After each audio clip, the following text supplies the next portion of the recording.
blasted him against the, I mean, literally slept him, face planted him, and walk-off KO.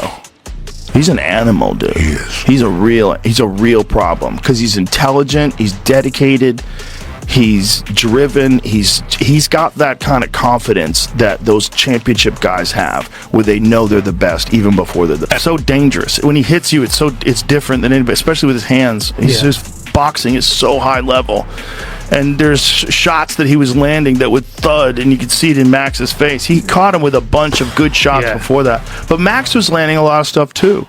But he was forced into these exchanges. And when you're forced into these exchanges, Ilia has superior technique. His punches come straight down the pipe. His hooks are perfect. His distance management is perfect. He's super aggressive.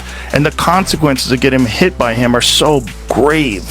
That left hook he caught Max with, oh my goodness. Just spun his head around. And you rarely see, I mean, in the UFC... Joe Rogan first brought up Ilia Topuria while discussing the fighters who've been blowing his mind lately. He pointed out that Topuria hasn't just knocked out average opponents, he's taken out two of the greatest featherweights of all time, Alexander Volkanovski and Max Holloway. These are fighters who've gone toe-to-toe with some of the sport's deadliest strikers and never been finished like that, but Topuria didn't just beat them, he made it look effortless. That kind of dominance at 145 pounds is nearly unheard of, and Rogan didn't stop there. He noted that Topuria appears to have outgrown the featherweight division entirely. Rather than sticking around, Ilia is now moving up to lightweight, a jump that, according to Rogan, feels like Topuria saying, "I've cleared this division. Time for a new challenge." That level of confidence isn't just talk, it's backed by cold, ruthless efficiency every time he steps into the cage. 155 pounds. He's like decided he cleared out that division. He's moving up. Like he's insane. Yeah. Insane. There's guys like that are just so their level is above everybody else. It's not just the knockouts or the wins that have Rogan so impressed. It's how complete Ilia Topuria's game truly is. Striking, submissions, kicks, punches, every aspect of his skill set is sharp, powerful, and unpredictable. Rogan even said, he does everything perfect, and that's not praise he gives out lightly. Topuria's blend of technical mastery and raw aggression makes him feel like a fighter pulled straight out of a video game, polished to perfection, yet dangerous in every moment. Level. And with Ilia, it's everything. It's his submissions, his kicks, his punches, everything. He can do anything. I mean, he does everything. And beyond the technique, there's the mindset. Rogan highlighted how Topuria's confidence is almost intimidating, not the arrogance you sometimes see, but a quiet, unshakable belief built on proven results. Ilia fights like he already knows he's better than whoever stands across from him, and that self-assurance is evident in every exchange. Joe summed it up perfectly. With fighters like Topuria on the rise, we're living through one of the wildest eras in MMA history. I mean, he does everything perfect. All his technique is perfect. He's fucking driven and ultra confident.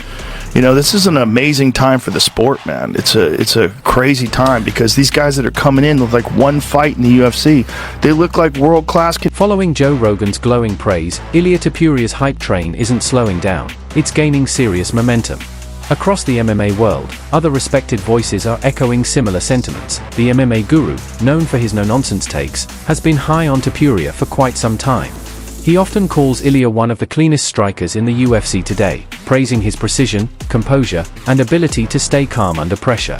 To him, Topuria's rise isn't just hype, it's what happens when elite skill meets the right opportunity. Even Demetrius "Mighty Mouse" Johnson, one of the most technically complete fighters in MMA history, weighed in with strong praise. He pointed out that Ilia doesn't just throw punches, he understands why and when to throw them.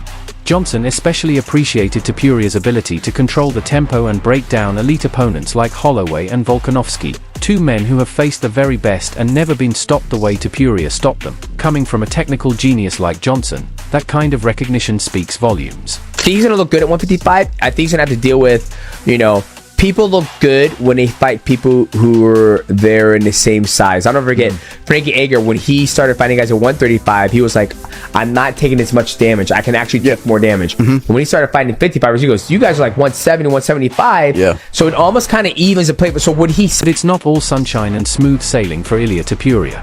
As he moves up to the lightweight division, the tone among experts shifts, from pure admiration to cautious analysis. To 155 pounds, the size difference isn't just a number on the scale, it's an entirely different reality.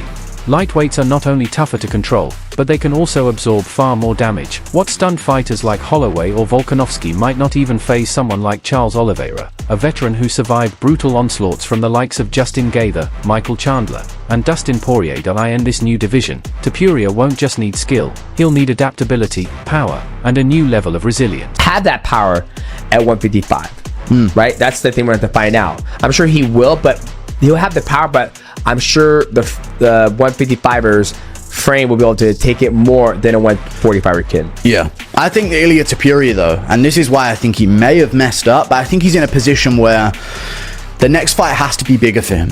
Because he's had so many, he just knocked out Volkanovski and Holloway back to back. Yeah. And he was probably looking at, should I fight Volk again? I can't do it better. Yeah. So now he's sort of glory hunting. He's stuck to a level of competition that matches the level that he brings into the cage. There's no with Ilia in the pocket. Same with Oliveira. He's going to walk in with his high and tight guard. High tight guard, Muay Thai style.